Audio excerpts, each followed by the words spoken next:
YouTube, it's Brian Phillips. We're gonna do this Bigfoot, 1.3 meter, still in the ready to fly configuration. This thing was awesome, but we also tested it on an extremely windy day. Comes with everything you need in the package with the exception of 4 AA's that go in here. It's got auto leveling, stabilization, and off settings with the vector, flight modes, and safe is all the way back towards you, or the auto leveling. Then this is off, and this is stabilization. We're gonna start in stabilization. And I never did even investigate what these buttons do. There's buttons here. Oh. I don't know if they do anything. So, without further ado, we're gonna take off, guys. Take off, flaps deployed. We're gonna hopefully be able to get you a little bit more controlled looking flight. Getting that tail up, look at that.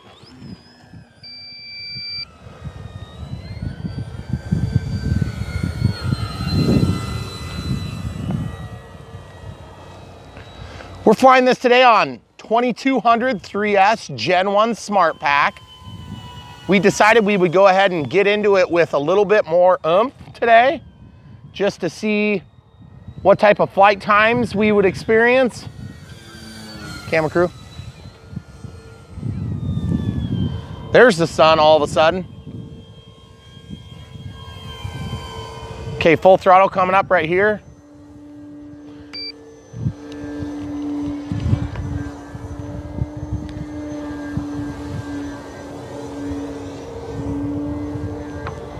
Little cornhole action.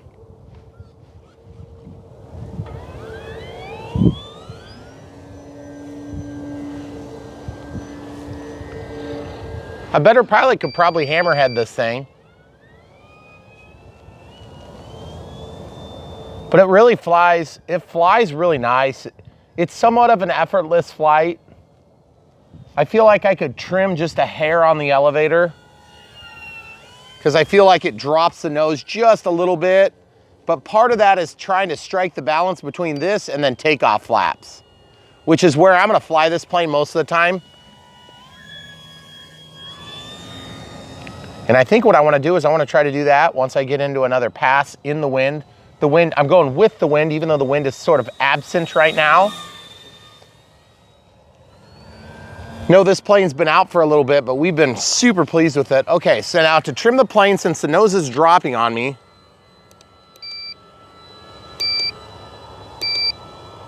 and a little bit of roll, it's probably wind, okay?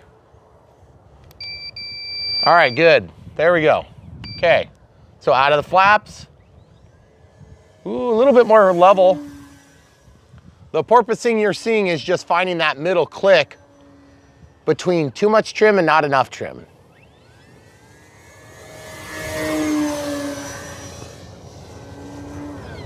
Those were full speed passes. That's about 75% throttle there. A little bit to just get it over the top. Full landing flaps coming in. Have to give it a second to respond, to slow down, and then it does just fine. Out of the flaps. Little touch and go there. Up and over, sorry, I should have warned you. Take off flaps.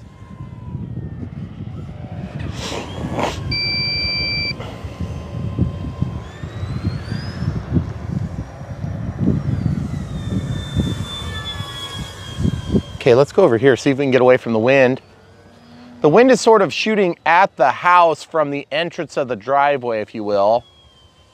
And so the angle of the wind is being upset by the building. And you can see when my wing drooped there, that's about where the wind is really starting to get fierce. Watch it, here it goes. It gets knocked right in that area toward the end of that hill. Okay, let's do full landing flaps here.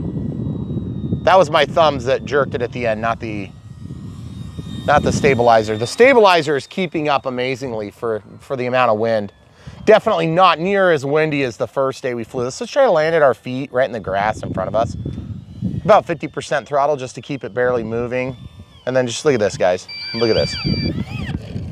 Right there, no problems at all. That was not hard at all, guys. Let's go ahead and take off from here too. Go up 3 steps. There you go.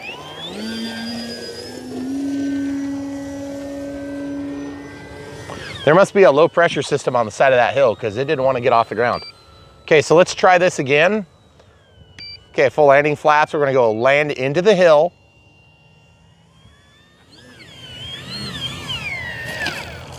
What was that? Do you see the white thing pop up? Oh, I see it now. I didn't see it in the video. What happened? Wait. That's off the elevator. That is totally off the elevator. Sorry, mic people. Dining room table foam. No, it came off the elevator. Let's show the people. Oh. I think I had it down and it caught the edge. You see that? Yep. So we'll show you how to fix that here in a few minutes, but we'll just keep flying for a little while longer and see if there's any impact. It might roll a little bit with elevator input. Okay, out of the flaps. So far, so good.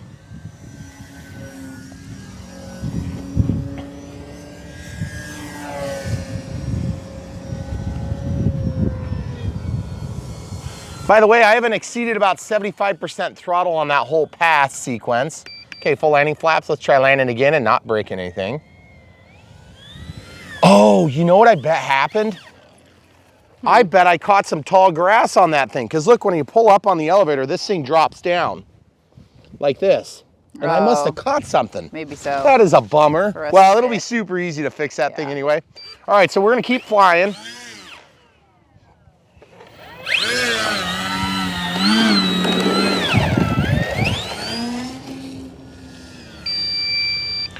I was hoping to be able to do that with a little bit less speed, but you know, there's times when that wind just goes where you're not expecting it.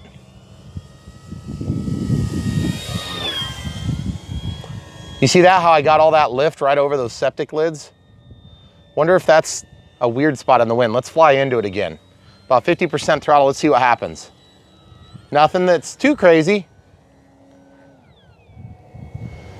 Normally you don't want to find the spot that you induce crashes, but that's what we do here. Okay, I hear a low level plane, so I'm gonna go ahead and keep it real low and then probably land as soon as possible. No, he's way out there, we're good. Let's go ahead and put it down and check. All right, let's check. Oh, look, there he is. You see that, guys? Straight up there? Sometimes it's hard to tell because the engine noise will carry a lot further on a bigger plane than a small plane. Mm-hmm. And that plane's noisy. It is noisy. So he's also pretty low. So I'm just gonna wait a second. Yeah. But anyway, let's talk about this foam. Let's go look at that real quick while we're waiting for the plane to go overhead. So this thing is going to, basically, what we're gonna have to do is we'll probably use a mucilage glue to come in here and just glue that on. And probably what we'll have to do is we'll have to pull the elevator into this condition, and then we'll shut off the receiver so that it holds still. And then we can go ahead and glue it on real easy. But I want to take one toothpick probably, maybe the front half of a toothpick. And pin it. And just pin it into that position. Maybe use a clear piece of tape just to hold it. And then that tape can come off of there, camera crew.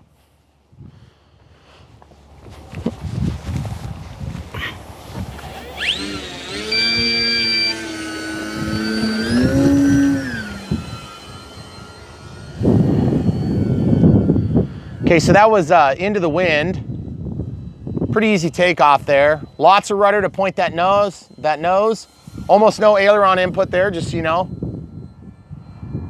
Lots of rudder, a little bit of aileron to start inducing the roll. So guys, this plane has just been super, super good for flying around, just cruising around, doing fun stuff.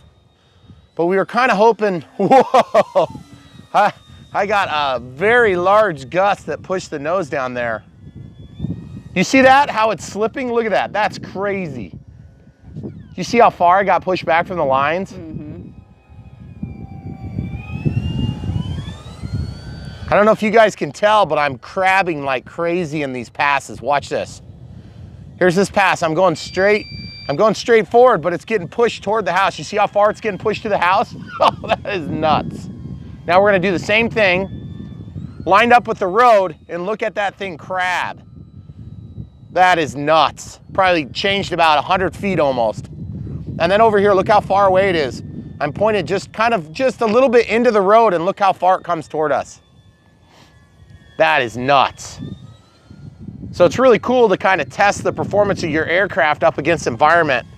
You know, and make no mistake, most people don't fly without wind.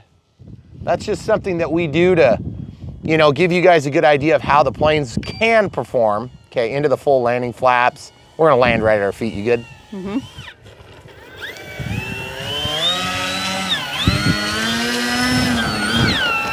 Okay, so we're gonna take off here. We'll do a STOL takeoff in the sun. Full up elevator just to simulate what we'd be doing on the grass. Okay, you guys can see, show them the flag, where the flag is. So we got a crosswind at about, I'm gonna call that 40 to 50 degrees. And it's stupid, with a STOL plane, you wouldn't ordinarily take off this way. Okay, so full throttle. We're gonna get the tail up, level out, and then jack the elevator back so that we go up quick. Okay, so full throttle.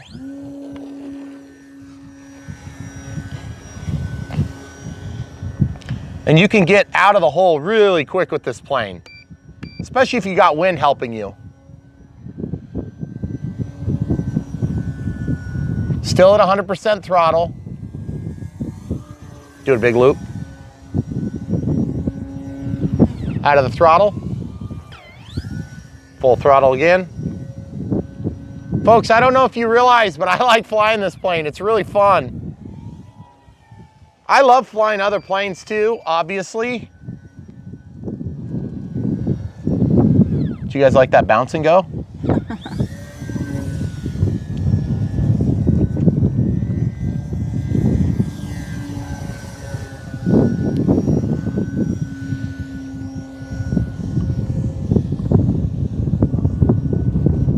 I'm still working on coordinating my upside down turns, folks.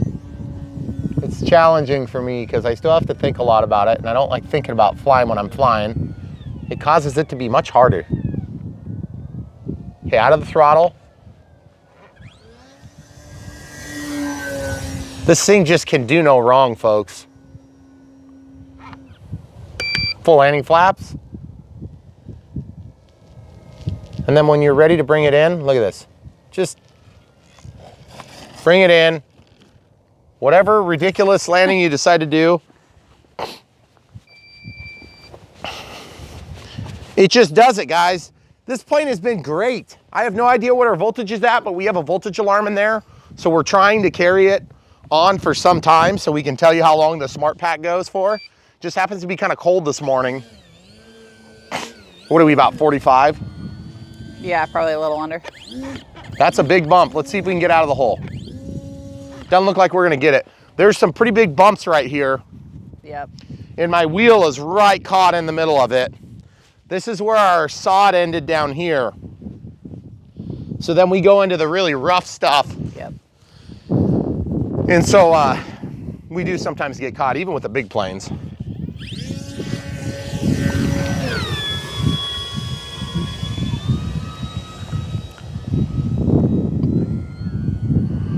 We're gonna try to do a nice flat turn there, even with the incredible amounts of wind. Try to keep a nice flat turn here. That's just sticks and me. I actually don't even really like the way flat turns look usually. I prefer to see a nice bank in the turn and use that rudder to point the nose at the ground so you keep the plane flying. Why do we point the nose at the ground, camera crew? So you don't stall? It helps keep the plane flying, yep. Because if you're pointed at the ground, then that means your trajectory is going to ultimately end up being the ground unless you get blown off course. That's why you coordinate your turns. Because in a real plane, you would actually bank the plane with your ailerons, and then you would use your pedals to point the nose and get your heading right. And then you pull up on the elevator to make your turn. But on small planes, we usually kind of We usually kind of just do whatever gets it done. That's a huge slip there. See that? When I say slip, what do I mean? You're going to the side, but you're not turning, right? I'm cross-controlling the ailerons and the rudder in such a way that makes you kind of slip through the air, which creates a big inefficiency. And you end up using the whole fuselage to slow the plane. You see how that tail's slipping behind me? Mm. And that's a trick you can use to slow your plane down while you're flying. Of course, I wasn't on a landing approach, but you can slip anytime you want. This plane just flies great with flaps. I mean, I honestly probably wouldn't even fly this plane with the flaps off, except for when I'm doing aerobatic stuff. It just does so stinking good going all the way around. So I'm surprised, camera crew, I haven't hit that bug zapper pole yet. Well, now that you said that. Oh, a little grass clipping action. That was cool. Takeoff flaps coming back in. Let's survey for damage here. So for those of you guys who are doing a lot of flying, park flying in baseball fields or football fields and that sort of thing, this plane would be amazing for that. Keep in mind, a soccer field is 1 acre. So that's a big field. Now, a football field isn't nearly as big as a soccer field, just so you guys are aware. A North American football field is not as big as a soccer field or an everywhere else football field.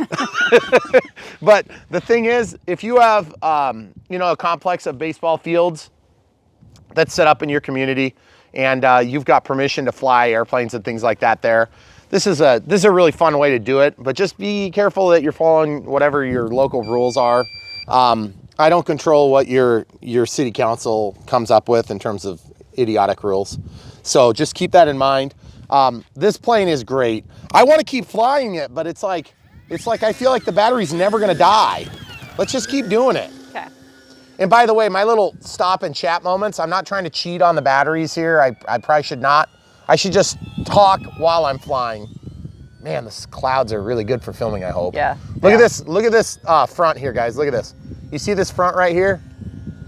Where it changes from the little bubbly clouds, and then you can see how there's like a straight line right here. Mm-hmm. That's a change in the atmosphere up there. It looks stormy on the camera. It looks really like gray.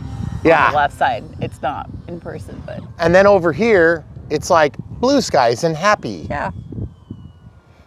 See, that's one thing that honestly is probably, for me being an RC pilot and future full-scale pilot, if all things go as planned, it's very depressing in Iowa because you don't just lose a couple hours of daylight, but you lose, like you get into the trade wind period where you basically, everything changes directions and it gets more intense. And so you go from like fly whenever you want, which is actually a little bit draining in our position because I love flying, but we're usually doing it for work stuff.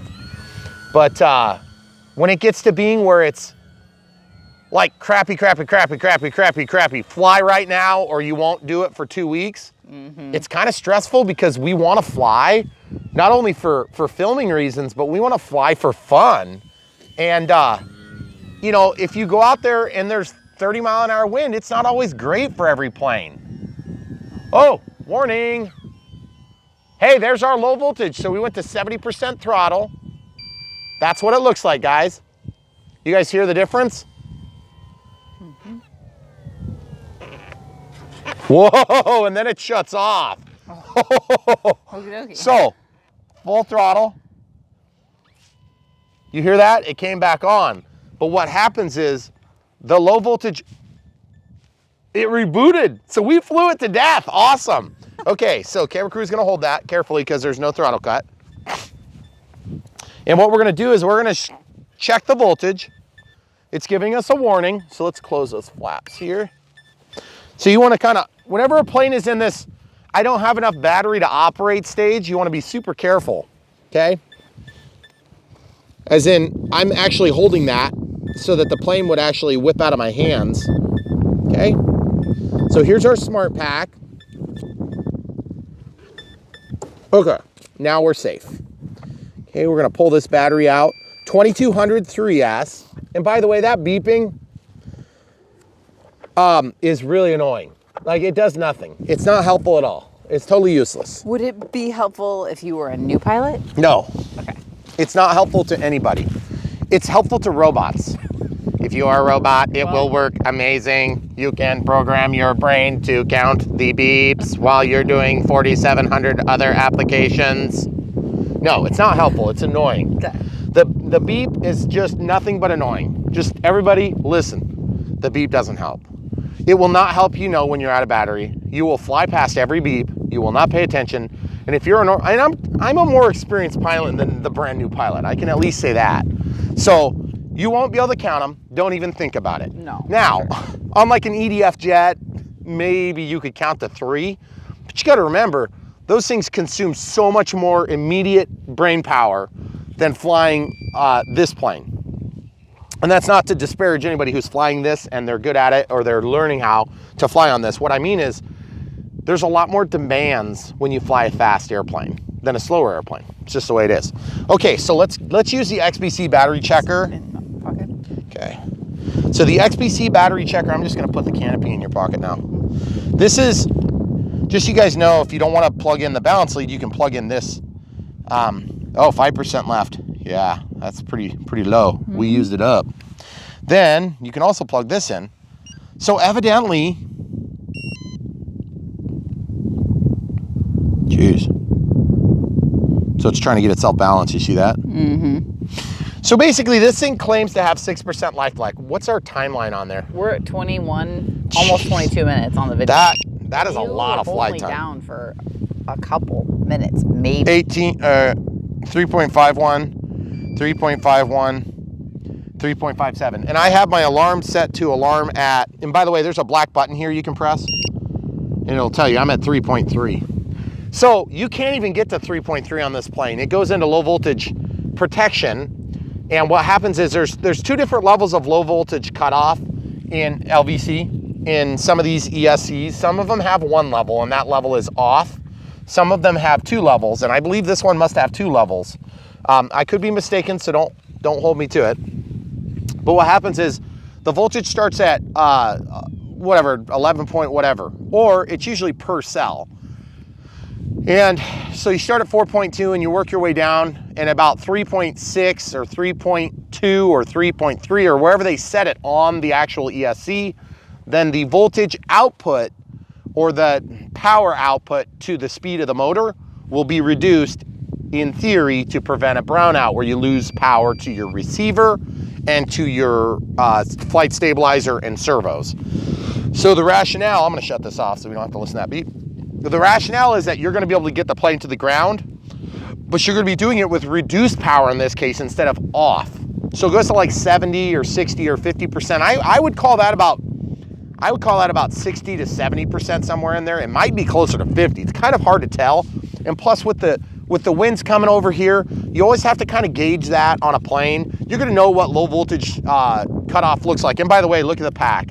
This is Gen 1, it's not puffed at all. It's barely even warm. So really impressive. These smart packs are amazing. Now, that being said, if you like hobbystone.com and you want to support them, you know, we have links to get you there for this plane. You can buy this pack there, or you can buy this at Horizon. We don't really care which direction you go, but we do like to support people that support us. This 1.3 meter plane has been great. The Bigfoot is way better than I thought it was going to be.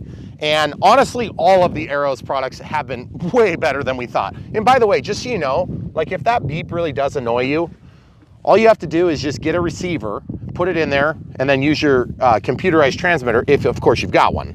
So like in our case, we have all that stuff. So I could just break out the receiver and make this into what would be basically a bind and fly with vector, or I could even take the whole thing out and I could put a Spectrum receiver in here. But I think what we're gonna do is we're gonna go ahead and take a break, warm up, and while we do our break, we'll show you exactly how to fix this tail. Because that sort of thing, let's be realistic, folks. If you're a new pilot and I just found that that's a vulnerable spot, first of all, you saw that it flew fine the whole time. Yeah. So you just fly it, enjoy it, you get home, you fix it, it's no big deal, right? By the way, I don't know if you guys noticed that time when I came down and slammed into the runway with my landing gear. It looks fine. Yep. That's not a skill thing. That's a quality thing. So I'm really, really impressed with that. I thought for sure, dang it, now I bent my landing gear. I'm gonna have to straighten those things. Which, by the way, if you have to straighten them, there's two different trains of thought. One, just wail on it while it's mounted to the plane because you've got at least something to hang on to. And then two being, take it off, put it in a vise, bend it back nicely. I usually do the first one because I'm lazy. But if you take that thing off, it's a whopping 3 screws. You know, it's gonna take you like an extra 4 minutes. But if you don't have access to a vise, you're not gonna really gain much.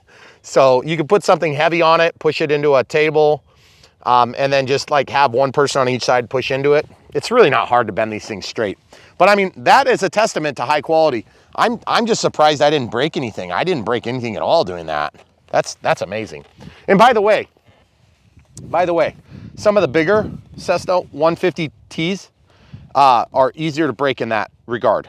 But there again, if you had that big monster slamming the ground like that, it would have been a lot more aggressive. So, all right, we're gonna be inside where it's warm in just 2 minutes. All right, so we're inside and we warmed up for about 2 or 3 minutes and we're gonna fix this right now, super easy. Now I've said this piece of grass, it's so weird, there's like a thorn or something. Oh, I can see it. And that was in there when we took off on our first flight. It stayed for the entire circuit. Isn't that crazy?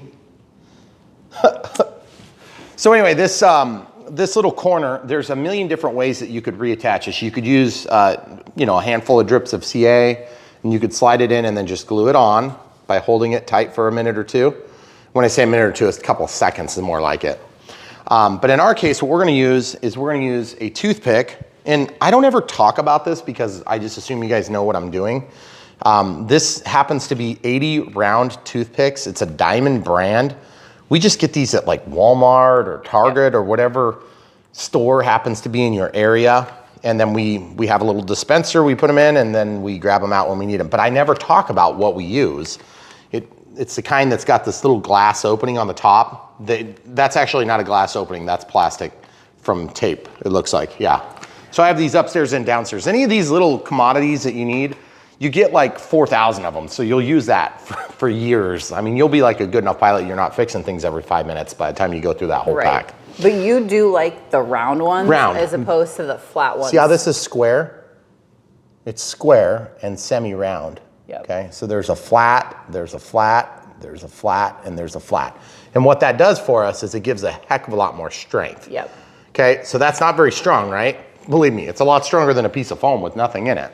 And they're stronger than the super cheapo. Yeah, if you get the ones. flat ones, don't even bother. Yeah. They're just a waste of your time. So I'm gonna grab the elevator, and this is hard. Don't drive your servos when they're dead like this. It's de-energized, but I wanna just show you. For the sake of argument, I'm gonna just go ahead and do this. It's mean to your servos. You can actually break them. But once you get them moving, just keep them moving. It's not a big deal. You don't wanna sit there and go back and forth. You will break the teeth because you're stronger than that servo by a long shot, okay? So what my objective is to get this in here in straight alignment, okay? So that when we push our piece in, so you have to go perpendicular to the brake, okay? So imagine a flat here, and you wanna be perpendicular, which is opposite, okay? And then imagine another plane here, and I'll try to make this level, not to be confused with an aeroplane. This is a plane in time and space, okay? And you wanna split both of those planes. So when you stick this in here, that becomes a pin, and you do need enough thickness, so this is too thin, and this is thick. So we could actually go in here like this, and all we're gonna do is just kind of dry fit it, so we're just gonna stuff it in there, just like this, and we're gonna make a pocket, okay? And you're like, but Brian, that's too long, obviously. So now we're gonna pull that out. I forgot one tip. Sometimes it's really hard to make alignment on those 2 points. And you're like, but Brian, there's only 1 point. Yeah, well, we're getting there. Give me a break. I'm gonna take some blue or black or whatever color is resilient and easy to see. And usually what I do is I take the tip and I just put it in there. Now watch what happens. See how it makes a little residual mark? Watch this. Watch this. Touch it on there. Look at that. You got a perfect transfer mark, okay? So there's a perfect transfer mark. Now, you can copy the perpendicularity just like this. You want to overdo it just a hair. Now when you pull this out, you know how much extra length you've got. Okay. So what I'm going to do is I'll just use my fingernail. Now you don't have to do all this with marking and everything. You just kind of ballpark it. But I'm going to just make a real small mark with the same marker I just used. I'm going to try to slide this in there and just see how deep we get. Okay, so you can obviously see we're going to have too much left over because I need to take off about that much. And the thin is great. The thin is great for penetration, but we've already made the opening. So what we can do is we can just take off an equidistant amount here and just a little bit beyond. Just cut it, throw that little tip away. I'm gonna probably take a little bit of this tip off too, just so we don't over penetrate, because over penetration usually gets you in trouble, no matter what the venue. Okay, so we'll just slide this in, just like this, all the way down, and look at that, we're right at the mark and just beyond. And then you're thinking to yourself, but Brian, like, what are you doing? You haven't glued it. Yeah, I realize, I know that. I'm gonna glue it too. Okay, then you can manipulate this to get it alignment perfect. Okay, so now at this point you could choose to just say, you know what, that's close enough, I like the way it is, or you could break out another and you could really pin this and you could do it at a different angle, okay? Oh. Then that is like a staple instead of glue. So any of you guys that do carpentry work, you understand what I'm talking about. When you hold two pieces of wood together, you put your glue and then you put it together and you clamp it, then you tack it together. And the tacks are not the strength, the glue is the strength. Well, in this case, it gets to being sort of contrary to that because the strength is really gonna come from the pin that's now supporting where there is no strength in the middle. You can see, like, we could fly with that and it'd be okay. It wouldn't be ideal. But the biggest thing is this angle here. This is where we had the most problems because we had to kind of get really close to the edge right here, okay? Because we have a very thin spot there, okay? So now the last step, and the reason we go through these repairs is because you're gonna break your planes when you're new especially, okay? So you just pull that out, then you just pull this out. Now there's a number of different ways you can do this. This is called foam to foam. I'm gonna grab a paper towel. Foam to foam comes in an aluminized tube, okay? So this stuff is, it's like a clear adhesive, it's contact adhesive, and so you squeeze it out of the tube, but what happens is it keeps its shape, and so that's the worst part. That's how it lasts a long time, because it's a heavy, thick material, and it keeps the environment out of the tube. So like if you were to run this up like your toothpaste, as soon as you take the cap, it would just be on your countertop. It'd be a mess. Well, the problem is if you squeeze it at the wrong angle at the wrong time, then it wants to do that all the time. So just be aware of that. Now, that is a pet peeve of mine about this product, but it also does last forever, which is great. We've had this tube open for a long time. Yeah. And oh my goodness, my camera crew, we're out of Q-tips in our kitchen. So we're gonna go get some more. Okay, so these are Q-tips. There, again, nothing really particularly magical about that. Okay, so you see what I'm talking about, how it already started coming out? So I'm gonna take a little bit of this and just let it roll up on here so you can see what it looks like. Then I'm gonna wipe it off so it's a clean tip, and then I'm gonna put it right back in the bottle. Otherwise, it gets to being really hard to actually get the tip off. Okay, so you see that stuff, how it's thick and viscous? It almost looks like mucus, okay? It is gross. You're welcome. So I'm gonna put that on there, but it's nice and clear. Now, there is another product that works almost better, and it's called mucilage, and it's thicker, and it comes in a plastic tube, and it comes from Hobby King. So this comes from Horizon Hobby, and then of course Arrows has some things they offer. BSI, Bob Smith Industries, has a foam safe tack glue like this. I don't like it. It's one of the only Bob Smith Industries glues that I don't like. I really like this stuff. This stuff stays tacky for longer. The mucilage will come in the tube uncut, because you have to cut the tube off to open it, and it will be dry. So you have to be careful. Don't get it like 6 years early, because it will be dry. Yeah. Okay, so you see this?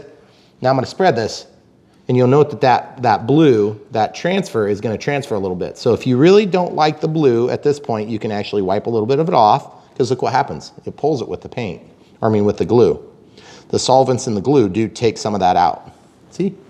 So now you can throw this away. And you're like, but Brian, hold on. Well, hold on, Brian, you didn't put anything on the shaft. That's true, I didn't. So I'm gonna take a little bit off of here, just barely any, because you're gonna have to force that in there. It's gonna make a huge mess, okay? And then I'm just gonna put a little bit on the other half.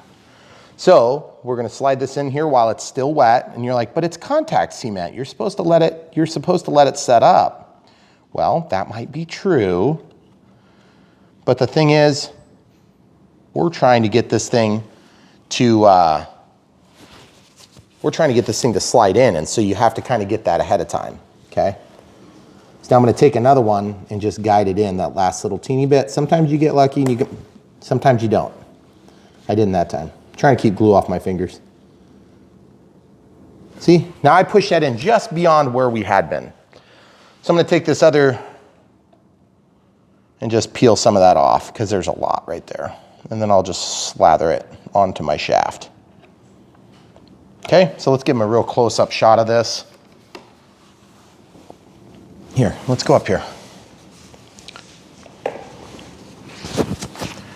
You see what's going on? So we're gonna let this cook off for a minute or two. And when I say a minute or two, I mean like 30 seconds to a minute and a half. And what's gonna happen is this stuff will tack up to the point where when you slide that together, it won't come apart if you want it to. You'll rip, and you'll end up ripping the hinge off of the elevator, okay? So mucilage will start to get really stinky, or it will be stinky and then it will start stinking less. This stuff is pretty much vapor free. But here's another trick. If you're unsure, you can take and pull off some of the excess like this, and you can see when it gets real stringy like this, you can actually work it. And then that excites the chemical reaction. It gets it more air, more surface area. And that'll also set it up a little quicker. So sometimes I'll walk the Q-tip along. Oh yeah, it's getting tacky, you see that? Yeah.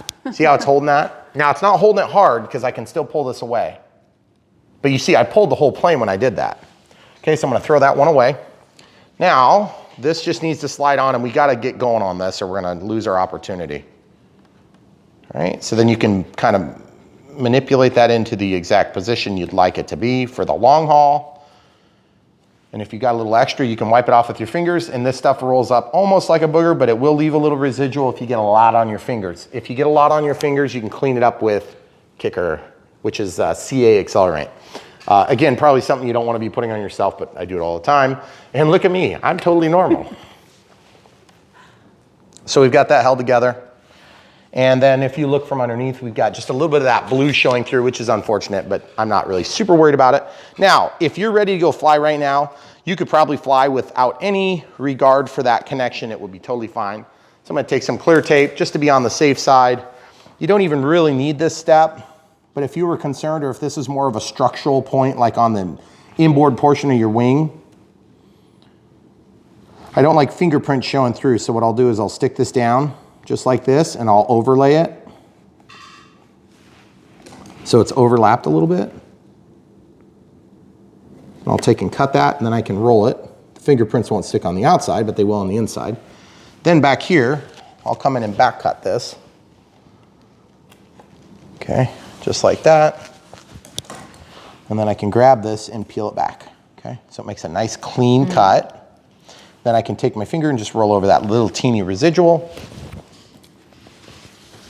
Now, again, you don't need to do this step, but you can if you want. And so that's gonna give you one more added layer of protection against total break off.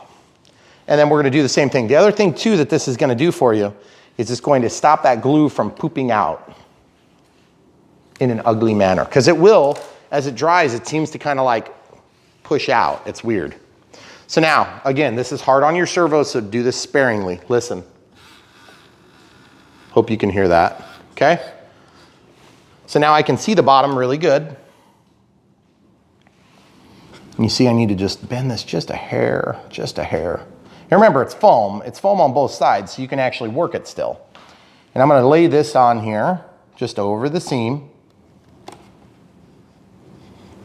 And I'm not worried about that fingerprint here. I'm gonna cut this off just past. And then I'm gonna fold this up, make a nice finish. I'm gonna cut it here. And then I'm gonna see how the blades have that face on it. I'm gonna put that blade right there at that angle so I can get a clean cut. See how nice that cut is? Then I can grab this. I'm gonna use a toothpick to get in here, and I'll pull from the seam, that weak point. I'm gonna wrap this around the toothpick. See, I'm just gonna stick that on there, just wrap it around. If I can get it to wrap it around, it won't wrap around. So I'm gonna grab it with my fingers and push it down. And I didn't quite get the whole piece. Usually it'll rip from wherever you cut all the way across to the next cut point. See? Just a little bit more than I wanted. So there you have it. Now that plane is fixed. You'll never know it's broken except for the fact that we spent 20 minutes showing you how we fixed it.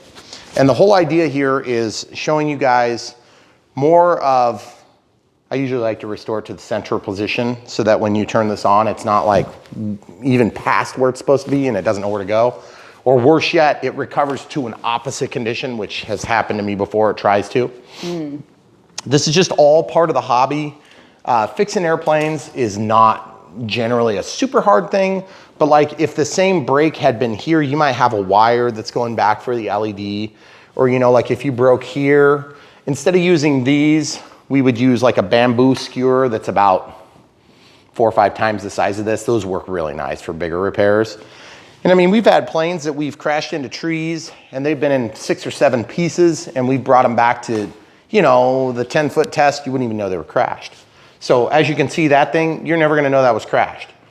And also on white, if you're a little bit more sparing with this, your marks are a little easier to hide. But as you can see, that really helped. And usually where that's a big deal is if you've got 2 alignment points.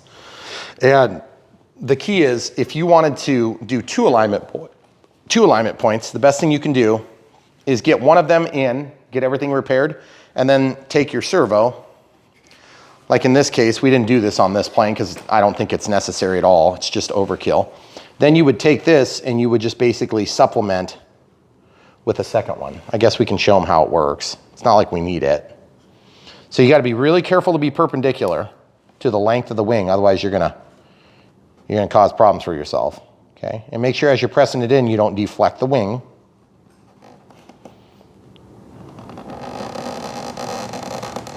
Okay, and you're like, but you're not gonna be able to use your elevator. Of course I won't. So watch this.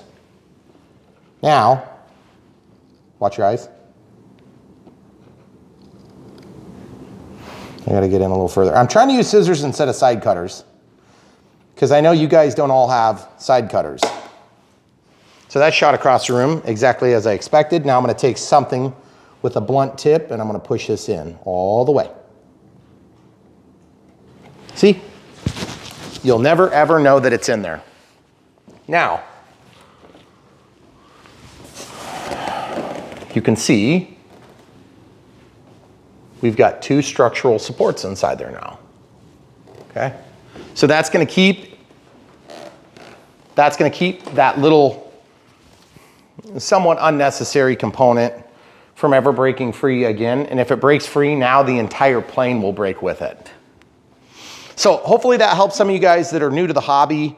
Some of the basic tools that the professionals use are toothpicks, Q-tips, scissors, Sharpies, and tape. All things you have in your kitchen. Yeah, if you have all those things in your kitchen, you are living the best life you can.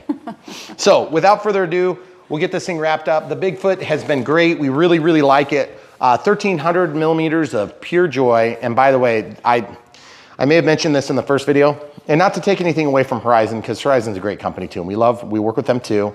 Hobbyzone.com has been doing a great job. We've been working with them. Really impressed with the Arrows line. Now, just to be clear, you can buy the Carbon Cub S2 at this website, or you can buy it from Horizon. We don't really care where you buy it, as long as you buy it from our links, because that's how we get support and that's how we fund our channel. So make no mistake, guys, it's not a small thing if you get a lot of help from us and then you just go buy it some random place. Because really, we would sure appreciate it if you would buy it from the links if we helped guide you through a trouble spot. Or if you're coming back for entertainment, which we think we're more on the side of helping people than the entertainment side. I mean, I'm sure there's probably moments of entertainment, but our objective here is to teach people how to do stuff, not necessarily be super entertaining about it. I think it's entertaining to watch flying these planes. I can sit and watch the flight part of these videos over and over again because I'm weird. But the thing is, you might be the same way too, by the way. But really what we aim to do is get you from where you are now to where you're going and then help prevent one and dones, which is where you buy a plane like this, crash it and destroy it, and then you're miserable and frustrated and you give up on the hobby. By the way, this plane would be about the worst example of a one and done plane that we've ever done because this plane is a great plane. The Carbon Cub S2 is great, but this plane is greater. It is better for a beginner, I think. It's more simple, even though it includes flaps. I know that sounds weird. But it flies really good, almost no trimming. It's just really simple to put together. I felt like the Carbon Cub S2 is a great plane, but it doesn't fly as good out of the box. Now, that's not to say that it can't be made to fly good, but without flaps, I feel like that plane is very lacking. It has, of course, safe. It's got the auto leveling. It's got stabilization. It's got all those things, but this plane just executes a little bit better. And I mean, it's not like night and day. It's not like this one is great and that one's terrible. I don't want you to hear me wrong because you do get into the preference and you get into the I forgot because it's been a while since we did that. So we're trying to distinguish between those two things. Both of these planes we got as ready to fly, this and the Carbon Cub S2. This one is easier to put together. It's simpler. It's stronger where you want it stronger. It's lighter. It may not be as good looking. I think the Carbon S2 looks better, but I also like the Carbon Cub better than I like the Cessna 150T. That's a preference issue. But this plane is a better example of a beginner plane, in my opinion, because you get all the performance that you would get from the Carbon Cub S2, which is also a 1.3 meter, but you get more simplicity, even though this has the Vector involved. You don't know that if you've got a ready to fly. Now, if you're buying this as a plug-in fly, a true plug-in fly without the Vector, I feel like this one also performs better. Why?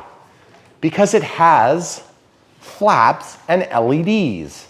Duh. That is a huge factor. And the manufacturers need to keep in mind, we want flaps and LEDs. They aren't very expensive, guys. We know they aren't. Okay, these two servos are not very expensive.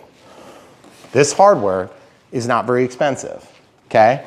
The receiver is more expensive, okay? The technology to put it together is more expensive. The built-in overhead is more expensive. The labor to put it together in China is more expensive. The shipping costs are not more expensive. So we've reviewed. There's a very, very incidental addition for flaps. That's what's required. The LEDs are a nice added touch. No less flashing LEDs. On a ready to fly, that's unheard of. So it shouldn't be unheard of. It should be unheard of that we don't have those things, especially with remote ID on the horizon. So guys, I don't get on my soapbox that often on this channel. Wait, yeah, I do. But at the end of the day, this plane just hits more bullet points and it's cheaper. So, or I shouldn't say it's cheaper because prices are always changing. At the moment, it's cheaper. In 6 months, it might be more expensive and theirs might be cheaper. I have no idea, so I shouldn't say that. So strike that from the record, please, court reporter. This plane is a better value, even if it's the same exact price. It doesn't have GPS return to home. It doesn't have geofencing, and you don't want either of those things. And you're like, but Brian, what if it flies away on me? Don't let it fly away on you. Of all the things you can do, shut the throttle off. Well, but it kept flying. No, it didn't. No, it didn't. Okay, shut the throttle off, point the nose down.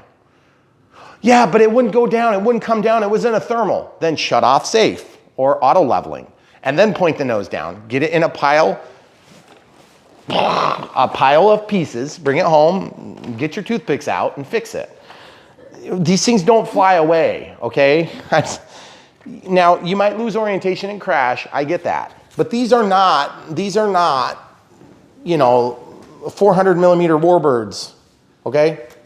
These things do fly away because they will get up in the wind and they will get carried away because you only have so much power here. So I hear what you're saying. I've flown a lot of planes. These ones don't fly away.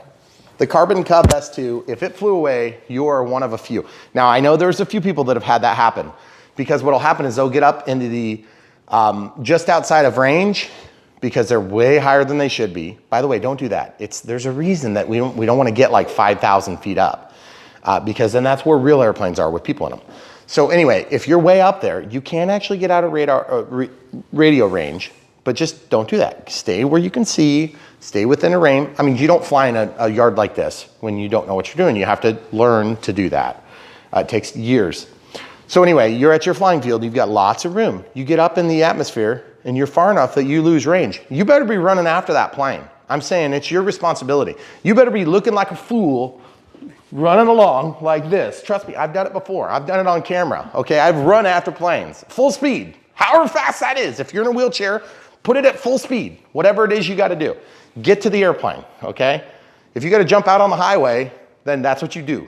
So the idea is it's your responsibility to keep this thing under control. And if it's flying away, you didn't do that. So please don't do that, that's dangerous. But at the same time, the sophisticated technology to keep these things level, put them in a situation where they can fly away, but don't do that. Chop your throttle, point the nose down. This has good limited bank angles. They're limited less, so you can bring it down better. So there's a lot of reasons why the Bigfoot is better. Lots of soapbox today, sorry. Please don't hate me, people. The idea is I feel like this thing just is a better package deal for the average beginner pilot. I think it's gonna hold up better when people are tumbling it and crashing and doing things like doing giant loops and then running into the driveway and, you know, just little stupid things that come up, you know, like antennas getting broken off and all these different things that you run into. It's not a big deal. It doesn't stop the plane from flying again. And by the time you're done with this and you've learned to fly, it's gonna be trashed, okay? And if you didn't trash your Bigfoot learning to fly, you are the first person and you get a gold star, okay? Because everybody that gets the first plane, it's trashed. My first planes have been caught on fire, broken multiple pieces. I've replaced motors many, many times. I mean, that's what it is when you're new to this hobby. You're doing lots of repairs. So, and that's the other thing I'm gonna bring up right now. The repair that we did is, it's both from a request standpoint, but also out of necessity. If you're new to the hobby, you're going to be doing that. So you should pay attention to those things. And it's not hard, it's not hard. We don't want you to feel like it's above your head. It's really not that hard to do that. That's a super easy repair. So, anything I missed? I don't think so. Okay. All right, that's all you get for today. Arrows by Hobby Zone. Very cool plane, very cool line. Very impressed with working with these guys. They have been good to work with. They have been prompt. You know, maybe just to be clear, we're only one state away, and we're also one state away from Horizon as well. So because we're in the Midwest, we have ready access to these people. So like if you're in Australia, Stu, I just wanted to let you know I apologize that, you know, shipping might be outrageous. Or if you're in UK or whatever, there's probably different outlets that you have to go through. That's fine. There should be worldwide shipping, I believe. But just go to the website, follow the link, set up your cart, put in your address, and then that's when the tiers happen. And if that happens, I apologize. I'm really, really, really sorry. I don't control world trade. I know you think I do, but I don't. Is there anything I missed? Have I stepped on anybody else's toes? Is anybody else online? Probably offended everybody. Okay, equal opportunity offender. And then, by the way, the Smart Pack did really good. We got, let's just call it 20 minutes conservatively. Now, we did flight on the Arrows Pack first. This is something I didn't mention. I meant to mention it. The Arrows Pack was, we've got this one charging here, and it was a 3S 2230C on a Gen 1 pack, so we have the balance lead. And that's so we could plug in our voltage alarm because the telemetry doesn't support an 8-pack voltage that we can figure out. This battery got us about 10 minutes of flight time, right? On the Maiden, but twofold. We did not run it to dead because it was crazy windy. And it would have been very foolish to do that because I may have lost the plane coming in at 70%, I might have had it, you know, like flip over, get destroyed. And then twofold, the other fold was that the fact that it was dark and getting cold. We were losing light and it was extremely windy, which meant I was in the throttle a lot harder. So I feel like it's maybe not the fairest comparison here, but let's just be honest. This battery cost a third less than this battery. So which one is going to be better? It's not rocket science, folks. We're not trying to trick or deceive anybody.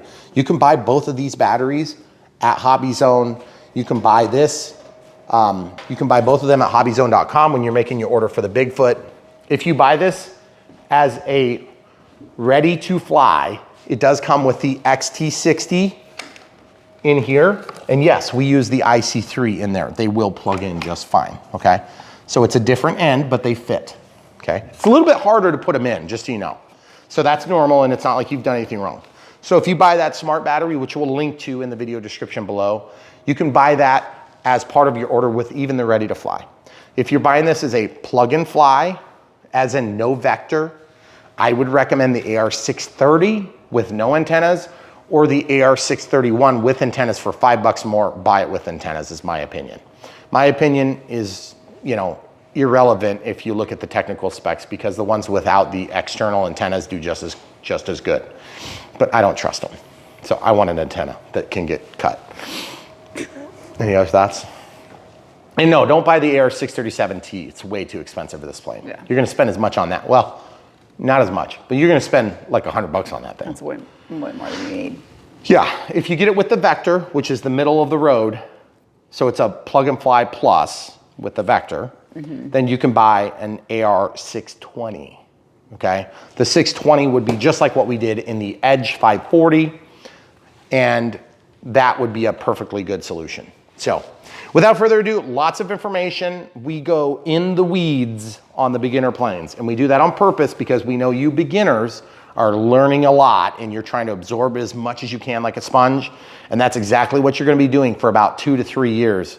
Every time you fly, you're gonna be learning tons of new things. And if you're not, this hobby won't last long for you. You should be learning a lot every time you fly, and learn from every crash, learn from every mistake that you realize you made, and then also try to improve. And if you don't, on your first try, do it on your second or your third or your 50th or your 60th, because there's a lot of skill that's very finite in this hobby. And then there's a lot of information that's, you know, all over the place.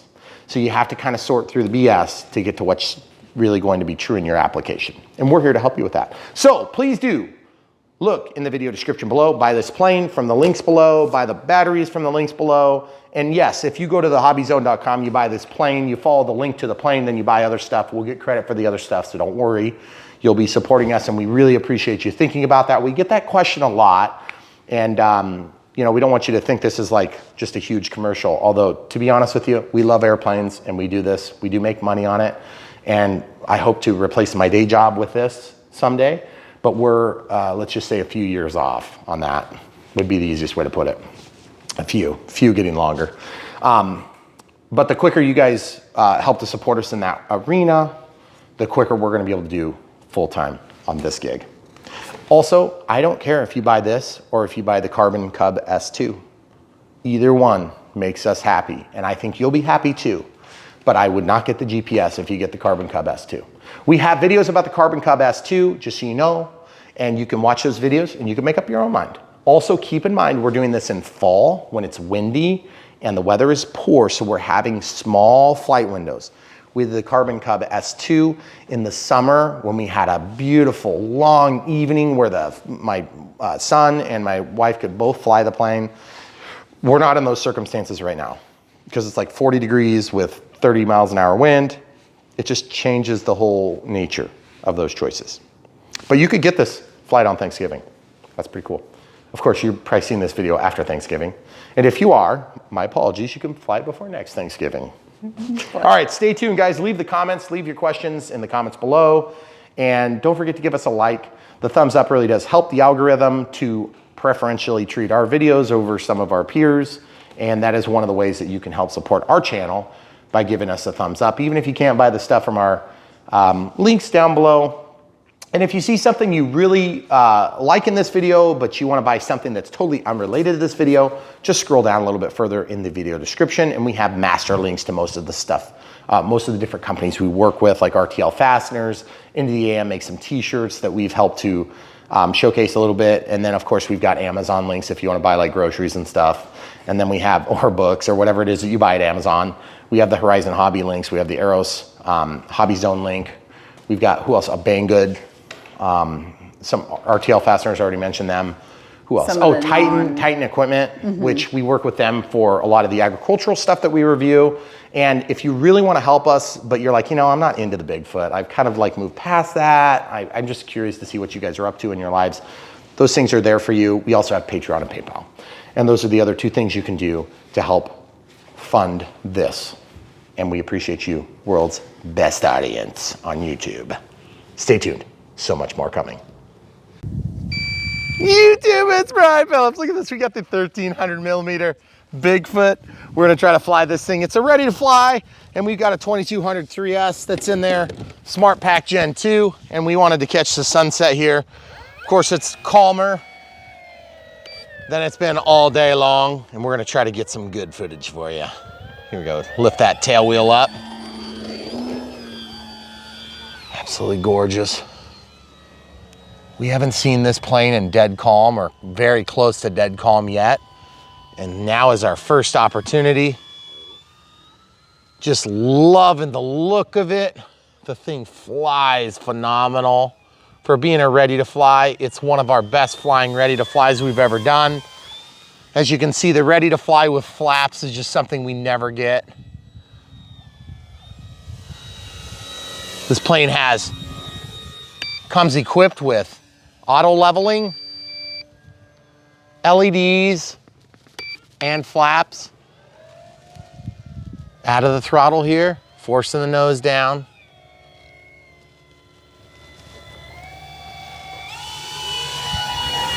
Look at that, guys, how effortless that is. Just right off of the ground. It's so cool.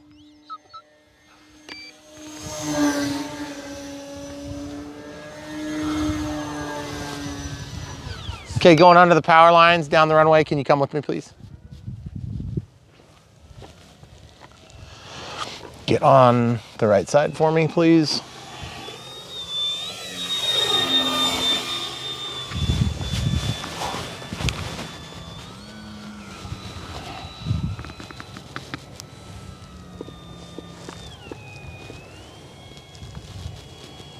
We're gonna try touch and go in the grass here.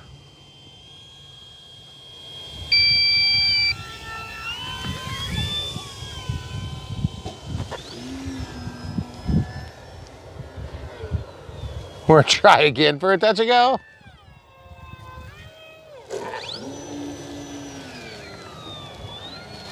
So we were flying the Pioneer today, another ready to fly from Eros, and it was amazing as well, and it wasn't calm. But because this thing has lights, we said we gotta get out and see this thing. Full landing flaps going into play here. Feel like the landing flaps are just almost a little bit too much without any elevator correction.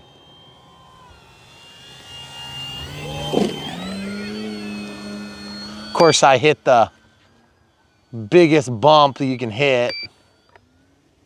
You guys see that dip there? That's what happens when you come out of the takeoff flaps. I'm gonna show you that a little bit higher. We set up our nose light to flash. Okay, so out of the takeoff flaps, you see that dip? You gotta be prepared to deal with it. Nice stall turn up here. Some cornholes coming. Just to show you how powerful this thing is. It does just an amazing job. Look at that, just craziness. If you want it, it'll do it. Takeoff flaps dialing in. Mostly aileron there, hardly any rudder. We're gonna show you when we throw a little rudder in here. You can keep that thing nice and flat, get into the power. Ooh, dangerous turn there, folks. Just love flying this thing. Got kind of a compressed flying area today because we had some family come over to watch some football, which is, of course, always on the agenda. Saturdays in the fall. Okay, full landing flaps here. The only reason we got a nasty bump, of course, is the threshold onto the concrete. Just love the way this thing flies. Let's do a takeoff over the grass here. We'll come right out, just a little bit of speed, full up elevator, and then riding the throttle. I love taking off into the hill like that. So cool.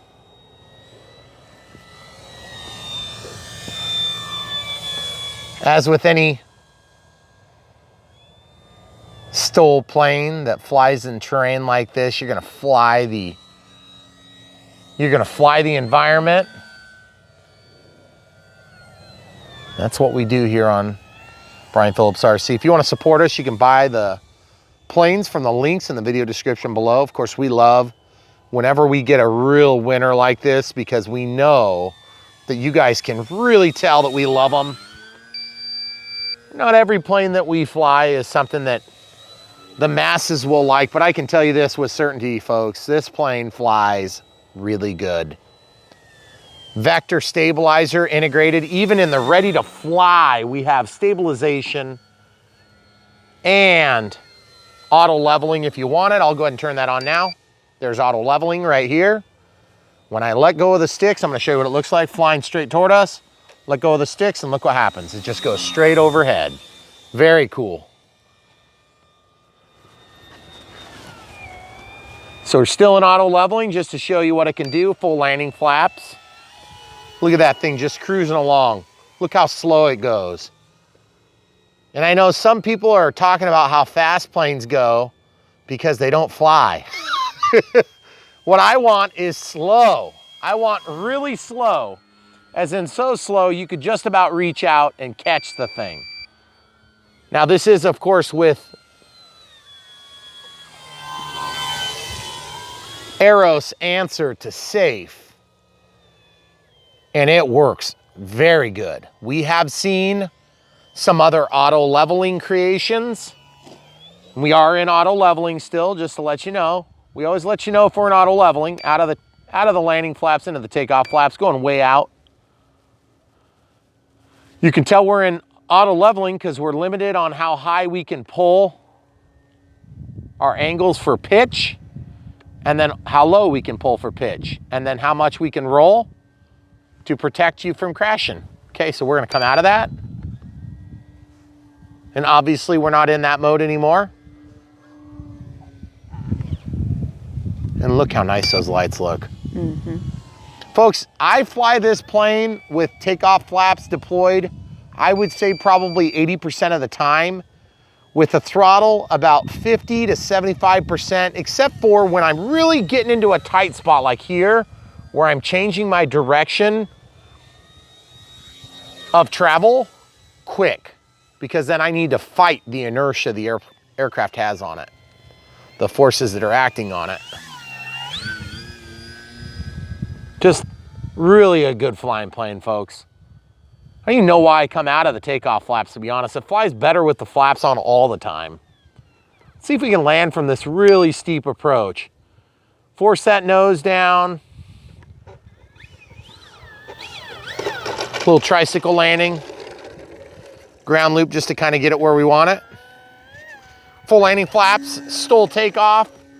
Ooh, didn't give it enough speed. Let's try doing this again. Full landing flaps, about 30, 40, 50% throttle. Just really slam it down here. We're gonna take off before we hit the grass. Ah, dang it. I got a nasty hesitation there, so I didn't get to do what I wanted. Let's do it here. Takeoff flaps only, full up elevator, full throttle, let the nose up, and then there you go.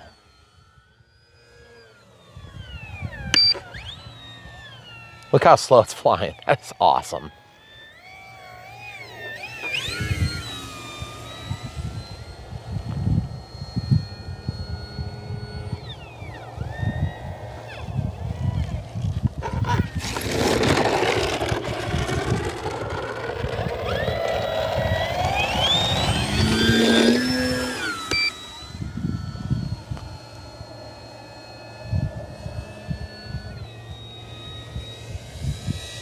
So Eris has been really nice, really high quality plane so far.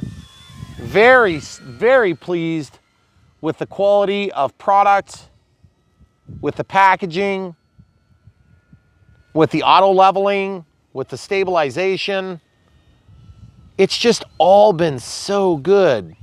Better than expected. You see it getting pushed by the wind, guys, that crab.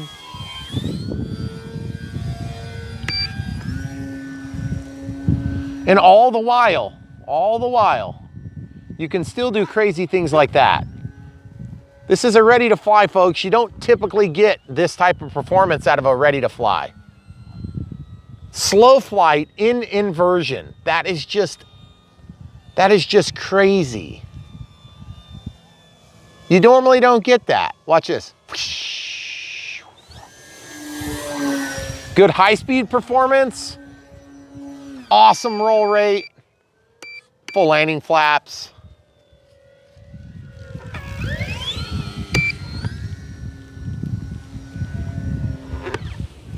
Full landing flaps back on. And as you can see, the lights are just what you need to be able to have evening ops on these short fall days when you just desperately want to get outside and see something real right after you watched your favorite football game.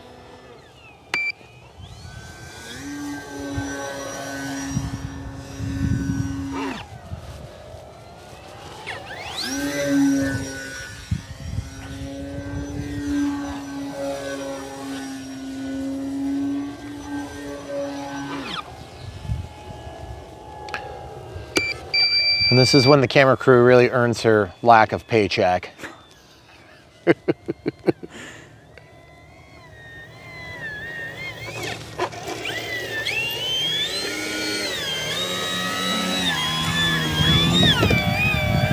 So what do you think, camera crew? Is there anything that we haven't shown that they need to see? I'm glad we got a calm fight. It's probably been the calmest it's been in a week, so. It just does what you want it to do. That's right.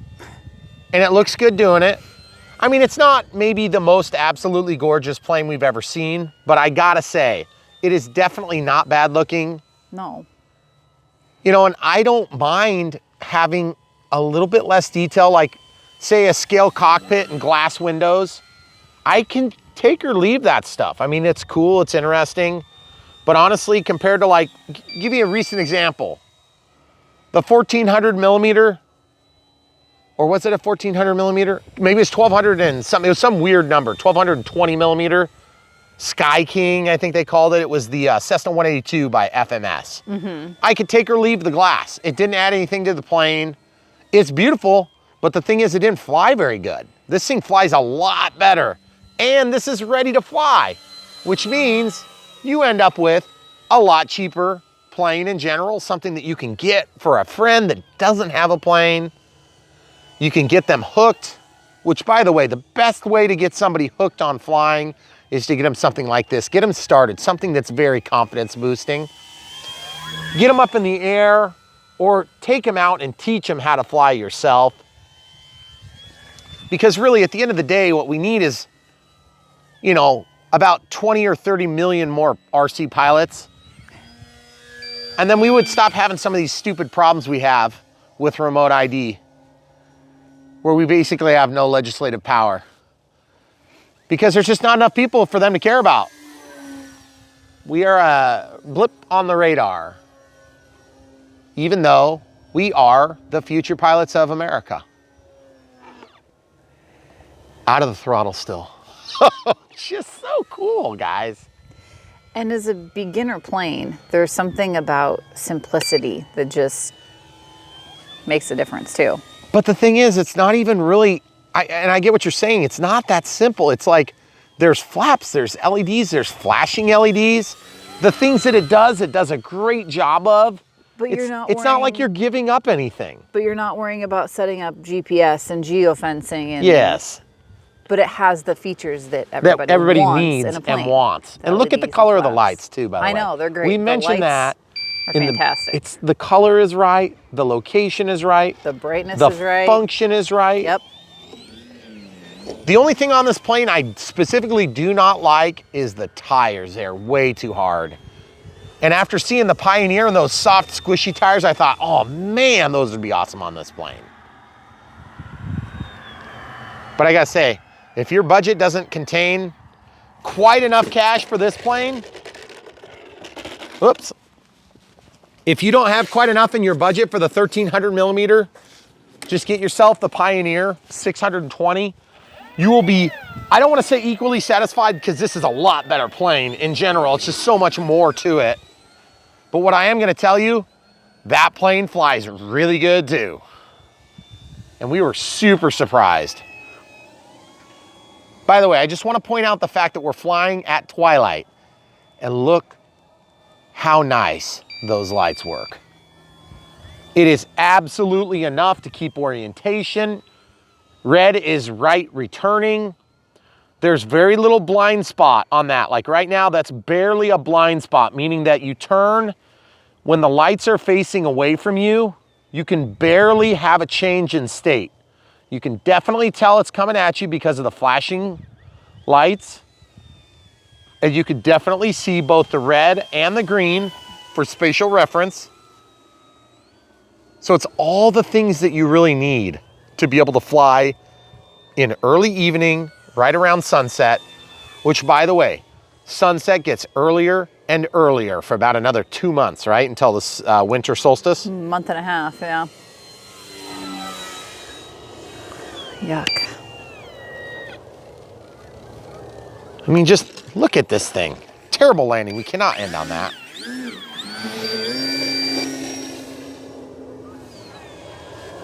Where's the geese? Must be a long way. They're way over there. Yeah. Oh, they're probably landing at the pond across the, Yeah, across the road. So folks, if you're wondering about maybe our experience with this plane, obviously you can watch the videos. You can watch the videos, or you can make comments and we'll try to help you out. The thing is about these planes, there's so many different good choices right now that it is really challenging to pick the one that you want best for everybody's application. But I can say, is there somebody that would not be good with this plane? I'm trying to think of who that would be. Because to be honest, it's like, this plane just does so much so good. Once you come up about 4 steps, please, toward the runway. There you go, right there. Because really, if you think about it, this plane does okay on geotextile. It does good on grass. It does good on runway, paved runway. It does good on any combination therein. It looks good. It flies good in the dark. It flies good in the light.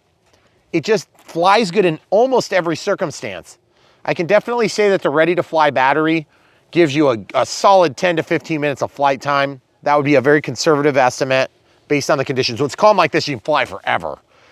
We have one smart pack plugged in. We do have a voltage alarm set up for 3.3 volts. I don't even think we're gonna get there because it's just like we're gonna run out of light here in a couple more minutes. Exposure's getting. But we have been just thrilled with the way this thing went together. It looks good, it flies good, it feels good. It was easy. Oh, and by the way, we fixed the tail. So I don't know if this is all gonna hit the same video. I'm assuming it will. Because we did fix the tail, and I don't know if we pointed that out at the beginning. Oh, why don't we do that? That'd probably be a good idea. Would there be an application if you have a small area that you would need like the Pioneer over this, just size-wise? See this? We fixed this earlier. Yeah, so you can hardly even That was tell. broke off. Okay? So it got caught when I was landing. Got caught, ripped off. Would we need the Pioneer compared to this? Yeah. I wouldn't say that you would need it. Why don't you go on the middle of the runway? There you go. Okay, good. Perfect. I'll go outside and then we'll try to touch down right next to you. You good? Yeah. Okay.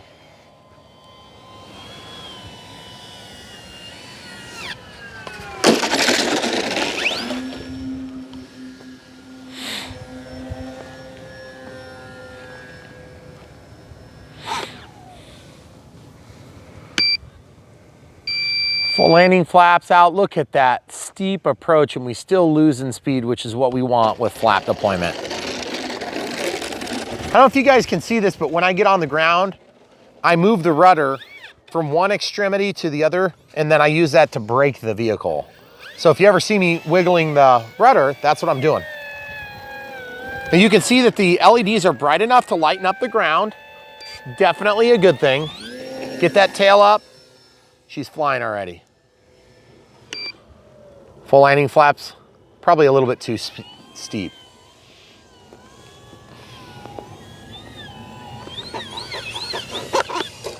There's our warning. Oh. Okay. There you go. Camera crew, you mind holding that? Okay. So, how long was our video? Almost 20 minutes.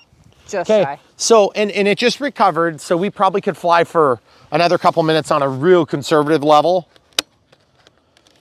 But you'd have to be real conservative. Okay, so let's check out our voltages and stuff. I'm just gonna unplug the smart pack. You can kind of see where we have it slipped in there.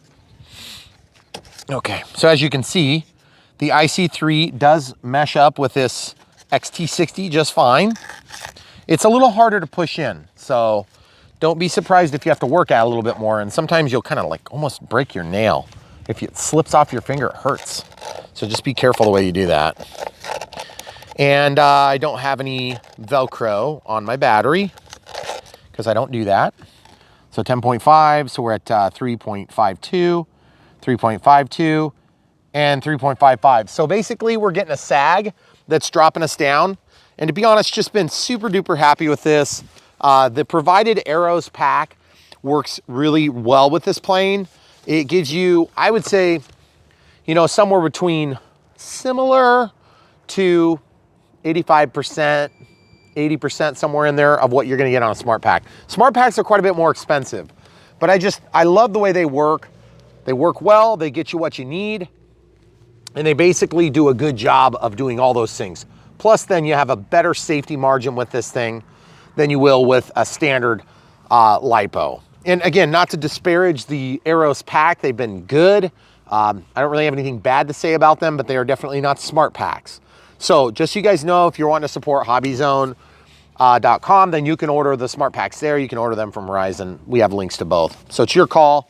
And at any rate, we have been thrilled with this thing. So the Bigfoot, for our second thoughts, we wanted to get a dark flight. We wanted to get a calm flight in the sun, but we just didn't have a day for that. So we did our best. And by the way, not sure which order you're seeing this, but if you're not seeing the windier flight in the day, that'll come next.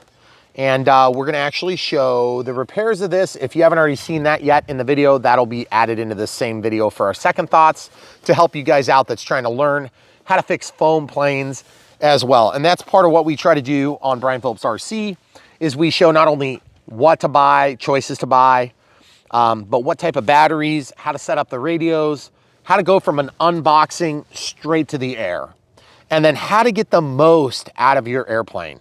Your fixed wing or your helicopter, your quad, whatever it happens to be that we're reviewing. We generally do, the vast majority of what we do is gonna be fixed wing.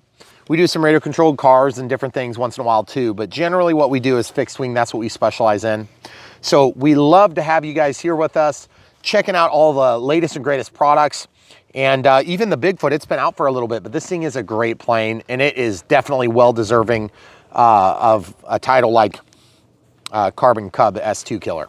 So I like them both, but this one is probably a better fit for most of you that are in the arena of needing a new plane and you want flaps and LEDs, and this gives it to you. But it's also got auto leveling, and it's got stabilization, and it's got none. You can turn it off if you want, which is really good for you people that are veteran pilots and you don't like the feeling of having stabilization. I don't understand that because I love stabilization. I love the way that the planes feel locked in. But if you're not into it, you can shut it off, flip the switch. Comes defaulted that way. You don't even have to do anything to get that. But here on Brian Phillips RC, we teach you how to do that with the programmable transmitters, and that might be something that we do in the future on the Bigfoot 1300, because this is a plane that's going to be around for a while. People are going to buy a lot of them. They're going to enjoy a lot of them. It's going to get a lot of people from the couch into the air. Let's just put it that way. Because really at the end of the day, there's a lot of easy hobbies you can do. Flying is hard. It takes a lot of devotion, and it takes, at the beginning, it takes a little bit of money. It takes a little bit more money than, you know, like playing a video game on your cell phone. But at the end of the day, it's much more rewarding.